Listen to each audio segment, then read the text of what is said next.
मंत्री गुलाबराव पाटील आणि आदित्य ठाकरे यांच्यात विधानसभेत जुगलबंदी झाल्याचं पाहायला मिळालं। मंत्र्यांना खातं कळतं की नाही असा सवाल आदित्य ठाकरेंनी केलाय।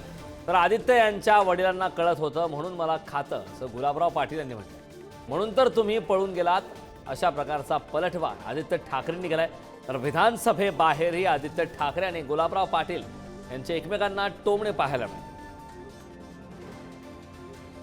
अध्यक्ष महोदय, माझी आपल्याकडे विनंती राहील की आपण आपल्या दालनात ह्या विषयाबद्दल एक बैठक बोलवा। कारण काय झालंय, मंत्री महोदयांचं प्रत्येक उत्तर केंद्र सरकारचं रँडम आहे। ह्यांनी MIDC तर आपलं राज्य कृषी प्रधान राज्य आहे, इंडस्ट्रियलाइज राज्य आहे, आपण बोटं टाकून चालणार नाही।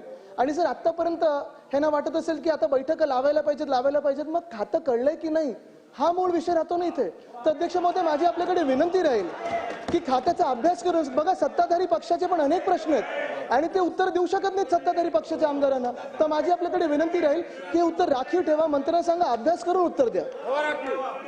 चला पुढे रोहित पवार बोला। अध्यक्ष महोदय, मंत्री महोदय, ठीक आहे, एक माझ्या नंतर आपण उत्तर तुम्ही मला बोलू द्या। एक मिनिट मला बोलू द्या। रोहित जी, रोहित पवार बस, एक मिनिट। त्यांच्या बापाला मी कळलं होतं म्हणून त्यांनी मला खातं दिलं होतं हे त्यांना माहित नाही अजून। बोला मंत्री महोदय, बोला मंत्री महोदय, बोला। त्या वडिलांना कळलं होतं म्हणून त्यांनी मला हे खातं दिलं होतं। ठीक आहे, चला। अध्यक्ष महोदय, थांबा डॉक्टर। तसंच दुसरे ते गुलाबराव पाटील बरोबर आहे, ते देखील टपोरी मंत्री असल्यासारखे उत्तरं देतात।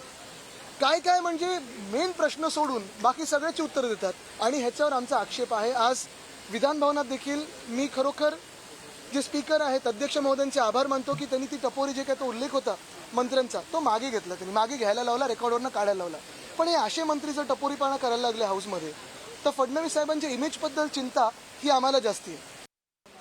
मी 5 वेळेस निवडून आलेलो आहे आणि मी शेतकऱ्याचा पोरगा म्हणून निवडून आलेलो आहे आणि ते जे निवडून आलेले बापाच्या आशीर्वादाने निवडून आलेले आहेत। त्यामुळे त्यांनी मला टपोरी म्हणण्यापेक्षा आपण स्वतः किती टपोरी याचा विचार करावा। याचं कारण असं आहे की ज्या विषयाशी संबंध नाही त्या विषयाचा प्रश्न विचारायचा आणि मी किती हुशार आहे अशा पद्धतीचं वागणूक मात्र या ठिकाणी सभागृहामध्ये करायची।